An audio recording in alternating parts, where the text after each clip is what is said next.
Welcome to Health System CIO's interview with Dr. Eric Alper, SVP, Chief Quality Officer, and Chief Clinical Informatics Officer with UMass Memorial Health.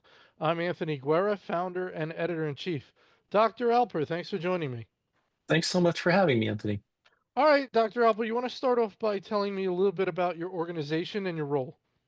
Sure. So I work at UMass Memorial Healthcare. UMass Memorial Health is in Worcester, Massachusetts, based there, and we're the largest health system in central Massachusetts.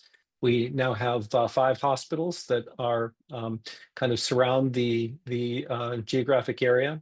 One larger academic tertiary care center that's in Worcester, and then four community hospitals in the surrounding areas.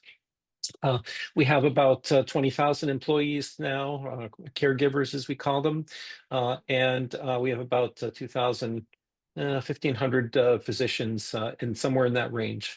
And we're now a $4 billion organization.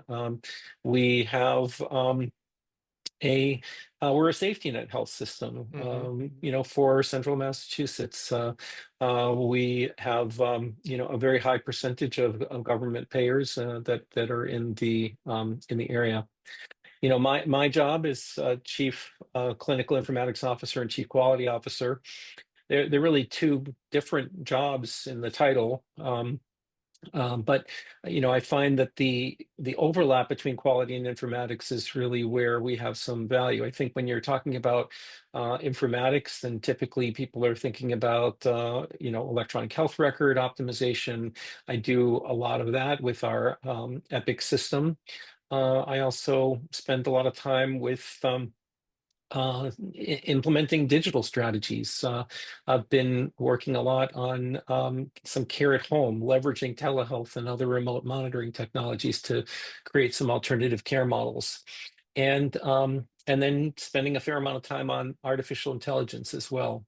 But I think the quality job is really about trying to make sure that we're delivering the highest quality of care that we can, and frequently that does involve ways that we're able to optimize our electronic health record system and other systems in order to deliver the best quality outcomes. But I think that there's a nice overlap between the two areas, and that's where I really enjoy it. And I should have also mentioned I am a internal medicine physician. I still see patients as a hospitalist for a small amount of my time. That's great. Just talk a little bit about the idea of still seeing patients. Is that something you do because you want to keep doing it, or is that something you do because you think it's important to you being successful in your other roles, or perhaps both? It's both. I really have always enjoyed being a physician, and I think that for me personally, it's equally gratifying to take care of patients as it is to do the work at the larger system level. But I feel like doing the quality improvement work and the EMR improvement work allows me to have a broader impact. Um, but I think for the ability to interact with patients, to interact with students and learners, residents, interact with my peers on a professional level, to to make sure that I'm using the EHR systems that everybody else is needing to use and experience what they're experiencing, and to uh, I think just to have that credibility in the hospital, and among other clinicians is still really important to me. And just like I say, I love patient care still.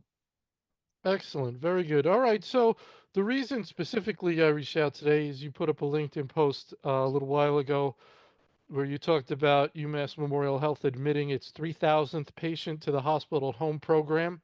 Mhm. So that sounds impressive. I'm not sure comparatively speaking, but it sure sounds impressive. So tell me about that. Tell me about the program. Tell me about if you were involved, the launching of it. Comprehensively, uh, how it gets started, what it takes, key relationships that have to be in place, just sort of key things that you think got you to where you are today. Of course, we're trying to help other people who are working on similar programs get some ideas. So go ahead, please. So we started our hospital at home program in August of 2021. I was the executive sponsor for putting together the program at the time, and I think this was, of course, in the throes of COVID. We were uh, mostly trying to figure out at that point ways that we were able to deliver care to patients with COVID and with other conditions outside of the hospital, so that we would create less exposures to patients.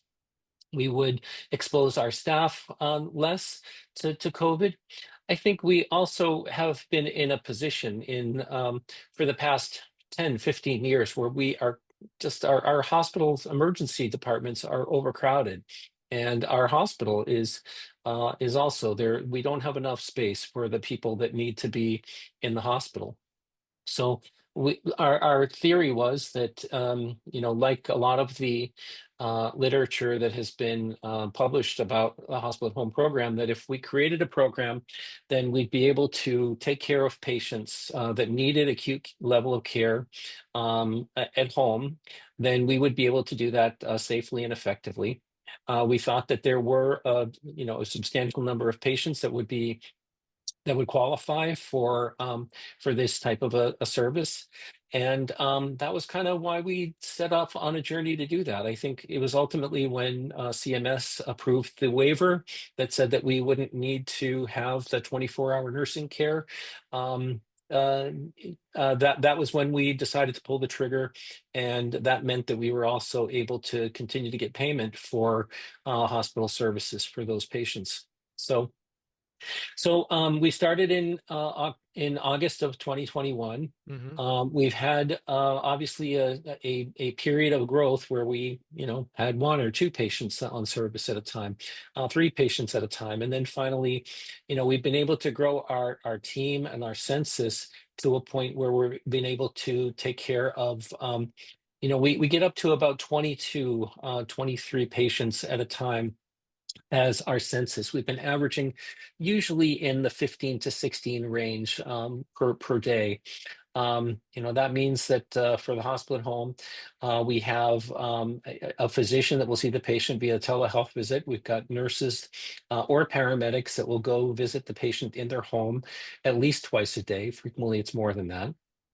And we have a whole bunch of other technology that's brought into the patient's home. They get a hub that is able to connect to different devices and is able to connect wirelessly to the internet to be able to upload data back to our servers and ultimately into our Epic system, and that we're able to um, deliver whatever kinds of rapid response services are needed when the patient is having any problems through some of those devices. So, we've been able to continue to scale this program. So we've been up and running for over 3 years now, and yeah, just last month we hit our 3,000th patient having received care on the service, and we're super proud of the results that we've been getting. That's great. Can you talk a little bit about what makes a patient qualify? Yeah, we initially had set out a number of very strict criteria around what it was that we wanted to accept onto the hospital at home service. And, I think they were things that what we'd say is kind of the bread and butter for what a hospitalist might usually take care of: a patient with pneumonia, a patient who has heart failure, a patient that might have atrial fibrillation, or, one of the more common types of diagnoses that gets admitted to the hospital. Of course, during the COVID period, we were looking for patients who had COVID, or patients, more recently, we've had a really difficult flu year. So we've been taking a lot of patients with flu onto the service. But by and large, it's patients that they're medical patients most often.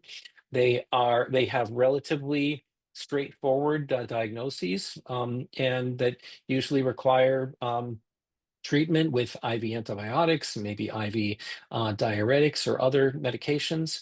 They're patients that we don't generally expect are going to need to be transported back to the hospital for multiple diagnostic procedures or therapeutic procedures. And there are an awful lot of those patients in the hospital, and that's kind of who we cater to. But we have taken care of patients with a wide variety of different kinds of diagnoses, as well as some patients who have been very, very sick, and they've gotten, outstanding care at home as well. Right, so that there's going to be some clinical analysis there, and clinicians will decide what type of a patient can be handled in that environment. And it may have to do with their acuity, as you mentioned. It may have to do with whether or not they're going to need lots of tests because we don't want to be transporting them back and forth. It may Yeah. have to do with the level of sort of contagiousness. I don't even know if that's a word, but someone who is more likely to be contagious, maybe we want them at home, right? So, It's probably better for the patient than for hospital staff. Yeah, and we know that people can catch illness when they're in the hospital as well. So I think one of the things we found and just across the board, patients when they go home, they actually have by and large better outcomes than when they are in the hospital. We see a lower mortality rate. We see a lower rate of the kinds of harm that you tend to see when patients are in the hospital, like catheter-associated urinary infections or bloodstream infections, C. diff infections, where people get diarrhea from antibiotics. Those things they almost never happen when patients are at home. You worry that people might have a higher rate of falls if they don't have the nursing staff. But in fact, the rate of falls is lower. It does happen at home. Um, and we just need to remember that these patients are very sick. They are hospital level of care. They're getting care at home. Um, but we also see that their readmission rate is lower. The percentage of time that these patients need to wind up going to a skilled nursing facility is it's very, very rare. Whereas when I work in the hospital, in the brick and mortar hospital, it's probably 50% or more of my patients who need to go to rehab afterwards. And it's because patients aren't they're not really able to, or they're not allowed to move when they're in the hospital, and they just get mhm. very weak very quickly. So I think there are a number of factors behind that, but that was for me, the aha moment with this was that it's not only that we're keeping patients who are lower acuity out of the hospital to make room for patients who were sicker and really needed to be in the brick and mortar. This is actually a better place to get care when patients are candidates for this, and that by and large. Patients should be discharged to hospital at home when they have the right properties to allow that. So we discussed sort of the clinical aspects of what makes a patient a candidate. Um, let's talk about if there are uh, in home or technology limitations that what we call the last mile, you know, to the home. Um, I guess there could be rural situations where there's bandwidth issues. What sort of minimal, if any, technology situation do they need at home in order to be a candidate? Very little. The biggest limitation is the distance from our central hub. Mm, So we have a list of towns that will accept people from, and if you start to get out beyond a half an hour and 45 minutes, then it's really going to be not the best for you to be on our service. In order to be a candidate, we are not accepting patients who don't have a home or who are unhoused at the moment, and we can't take people with temporary housing. hmm Um, but we'll take patients with just about any kind of home situation. And it's partly because we bring all the technology into the home, including the hotspot, including the tablet and all the devices that are going to work together. And we've gone through a number of iterations of this, but we can very reliably um, uh, perform a telehealth visit and all of the things that we need through the devices that are provided to us through Current Health, Best Buy Health, which is the vendor that we use for most of the in-home technology. Is there any type of family support that's required? Now, for example, if they say, I don't have anybody, you might say that's not, you're not really a candidate for this. you need to have some sort of family support. Any of that? It really depends on the patient. I Mhm. think for some patients, the answer might be yes, we really need to have that family support in the home. But in many cases, if the patient is able to take care of themselves sufficiently to get up back and forth to the bathroom on their own safely, then we really don't need additional family. We've taken care of plenty of patients who don't have anyone else in the home. And what about patient choice? For example, you say to a patient, "You are Yeah. a candidate. You can certainly we can do this," and they say, "I'd prefer to be in the hospital. I'm not comfortable. It makes me nervous. Whatever." Is it totally voluntary? I assume. It is, Yeah.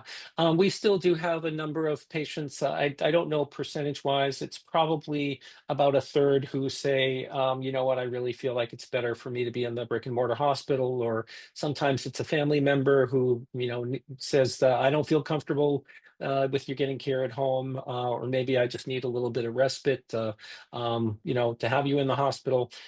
That being said, most people, if you give them an opportunity to get exactly the same care that you get in the hospital at home, they say, "Sign me up," and I'm one of them too. Oh yeah. Please, I wouldn't want to be in the hospital if I don't need to be there. There's just so many, to be able to be at home with my pet, with my own food, with my bed, without a screaming neighbor in the middle of the night. Um, I think there are just so many reasons that it's more pleasant. But yes, no, we don't force this on anyone. And actually, it's kind of funny. We've had a number of people who have come to us repeatedly now, and that when they roll into the emergency department, admit me to hospital at home. They beg for it. So I think there still is some knowledge gap about what this is in the Mhm. community, and I think we're getting more awareness out there about it. So as you referenced, you could certainly even have cases where someone's asking for this, and you have to say, "No, you're not," because of your current condition. You're not really a candidate for this visit. Maybe they had it at a previous one or the previous condition, but for this condition, we need you to stay here. So those kind of things Yes. can happen. Definitely. And there are times also when we're full, where we have I was maximized going to the ask you number about of that. staff and patients, yes. And we are still trying to grow to the extent that we can. But again, it is I think speaking about cost, I mean, it's not inexpensive to operate this type of a program. There are costs to stand up a program, and then there's costs to operate this, and mostly it's human costs, although there are other costs as well. When we do the types of analyses, we estimate that we are about the same cost as any other inpatient medical surgical unit. You would think that it would be maybe less expensive because patients are at home, but in fact, there are other costs that we need to incur to do this, and the 24-hour monitoring, the ability to get someone in a car 24/7 to go see a patient when they need to be seen. So ultimately, it costs about the same. I think we do wind up saving the overall healthcare system money because patients are readmitted less, because they wind up needing to go to rehab less. But it still costs us the same to take care of patients. Yeah, so the scaling is interesting. You mentioned you're maxing out around 22, 23, you average around 15 to 16. Yeah, That's not in the hundreds, right? I guess I don't even know if that's feasible to you in your mind at some point, but that's a different ball game, right? 22 talking about going yeah, up to 30 is one thing. yeah. 22 towing up to 200, 300 is a totally different ball game. Yeah. Yeah, I think it is a matter of scaling. And every time we add another three patients to our census, we need another group of nurses. Every time we need add another 12 or so patients, we need another physician that we need to be able to have on service for that 24-hour period. So, mathematically it works. And there are other people that we need as well, like aides, like people to manage the equipment, like care coordinators, et cetera. Um, but I think 15 would be a reasonable size medical unit. Some of the larger programs in the country are getting up into the 80 to 90 Mm. census at a time. oh God, I can't. I think it's. They're gonna kill me. I think it's Advocate in North Carolina, where they have a really great large service down there, as well as Mass General Brigham is trying to scale up their hospital Hmm. at home service as well to the into the 80s 90s range. I think we're a little bit more limited at the time, and but I think if we were able to get up to a census of 30 in the short term, that would be outstanding. Now, regarding the key relationships, this covers a lot of areas, right? A lot of voices need to be involved in running, setting up, and managing this. You function as that bridge between IT and clinical care. There's the CIO who's going to have that high level IT view. There's CTOs that are a little more technical, dealing with network and infrastructure and things. Mhm. You have the CISOs who are going to deal with the security element of this. I would imagine there are a lot of conversations, a lot of important relationships there to make this work. Tell me a little bit about that. Yeah, I certainly the build was very intensive on the IT department. We made one big decision early on, which was that we wanted to treat patients that were in the hospital at home program just like they were any other inpatient in our system. And that meant that we needed to create a separate unit for these patients inside of Epic. We needed to make Epic work in a way that could allow us to take care of hospital at home patients, which is something that Epic has been working with us and others to do.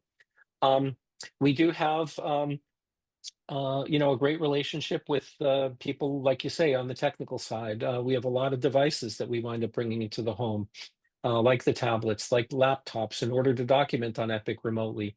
The ability to have those consistent network connections. So it has been a really important and effective relationship that we've had with our IT team. And I should say that this isn't the only, this was the first time that we decided that we wanted to do care at home. We've been working on a number of other care at home projects as well, like remote patient monitoring for patients who have high blood pressure, diabetes, obesity, heart failure, to keep them well after when they're not in the hospital. We have a subacute rehab at home program now, that we're trying to leverage usually the similar kind of technology. But I think that in order to continue to innovate and implement these kinds of tools, then it really does require um, a really solid relationship with the IT department, with the CIO, the CTO, and in many cases, I think the analysts are considered part of these teams, because they're working together on a day-to-day basis to address any of these the issues that arise, and this is a pretty technology heavy kind of a service that we're offering. And I like to say that care at home is it's back to the future. That's everyone used to get house calls back in the day, and then we moved everyone to hospitals, and now it's because of the technology that we're able to get back into patients' home and to deliver them the care that's super personalized for their needs. Yeah, that's a great point. Back to the future. I love it. The relationship with IT, I'd just like to talk a little bit more about that. One of the things that's been said is that IT likes well scoped out projects. They like to be alerted early. They like to be sort of have things very firmly set, project dates, milestones, very organized, very detail oriented, and that's one of their Mhm. strengths that helps make them successful. I was interviewing a head of innovation for a health system who was taught. We were talking about this dynamic about her dealing with IT, and she said that's how they are. But on our side, we do our best to accommodate that, but we need certain flexibility as we get into things. Things change, so it's an interesting relationship, and I'd like any other thoughts you have on your advice for both sides of the fence, for people in your position dealing with IT, and what you would want CIOs to know about your needs and how Yeah. they need to be flexible with you. Yeah, I'll start by saying that we've been very fortunate that within our health system, our CEO has been extremely supportive of these types of approaches. And I think when the CEO considers these types of programs their baby, like ours does, then I think things tend to be a little bit more aligned. in working with my CIO, Robin Sedano, who she's been a great partner, and we meet on a weekly basis about pretty much everything that we are working on together. And I think I think she sets the tone as well with her team. Again, whether it's the chief technology officer or the individual down to the individual analysts. Um, we've had a fantastic project manager that we've worked with consistently over the past couple of years, which I think has been really helpful to have. We have places to go. We have discrete individuals that are kind of dedicated to these types of work streams, which I think makes it easier for everyone as well. And I guess I wanted to conclude this with saying that I think that I totally agree with you with regards to IT wanting to have things that are very clearly planned out and over time. I think that particularly with AI. And I think a lot of what we've been seeing since COVID is that there's just a need for IS and for healthcare organizations to adapt a little bit more rapidly to the changing environment. And I think I do see that happening here and elsewhere also, the ability to be a little bit more nimble. And I think that that largely happens through, again, clarity of vision, alignment, and making sure that you've got the relationships that are important, so that we're able to meet the needs not only of myself, not only of the CEO, but of the needs of the people in the community. So I think that we've been able to do that and overcome that just by having those clear relationships and roles within the areas we're working in. Very good. Just a couple more minutes here, and then I'm going to let you go. You mentioned payment reimbursement. Mhm. Um, we just had the extension for 6 months. If Yep. that had not happened, would you have immediately directly had an impact to your program? We would no longer have the ability to take care of patients in their homes. So we would have needed to figure out a way to get patients back. I know there's been a lot of planning that's been taking place across the country about ways to continue to provide some care to patients at home, if that were to happen. We've got a lot of I think one of the funny things about this is that it seems like there's broad bipartisan support for continuing the hospital at home, because the Congressional Budget Office and others have determined that this is probably, this has a zero cost impact on the health system. Hmm. So I have faith that this is going to continue. I think that this is the right approach to care, but it is challenging when you have uncertainty, to certainly to continue to grow the program. I think we feel very comfortable continuing to maintain our current investment, and but I think and I hope that the next time around, when we have a little bit more time, then that I'm hopeful that Congress will choose to extend this by at least 2 years. And again, before the election, they were talking about doing a 5-year extension. And I think that would really help the programs to grow across the country. Yes, I bet 6 months is a little nerve-wracking. You're not looking for that every 6 months.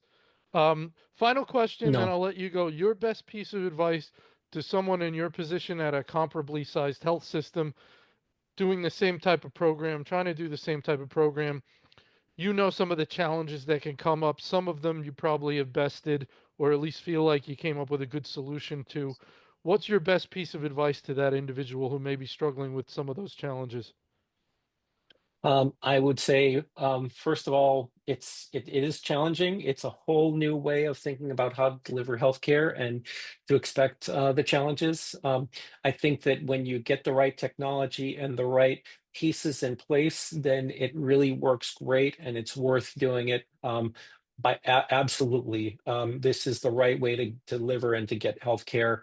And then again, I think that having great people, hiring really good people to run your programs, whether it's the physician leader, the nurse leader, vice president, whatever you need in order to get the right level of engagement, and then having the alignment across the organization, I think will ultimately lead to the best outcomes in the program. That's wonderful, Dr. Alper. I want to thank you so much for your time today. I think our listeners are really going to enjoy this, and I hope I can catch up with you down the road. Thank you so much. I really appreciate it, Anthony.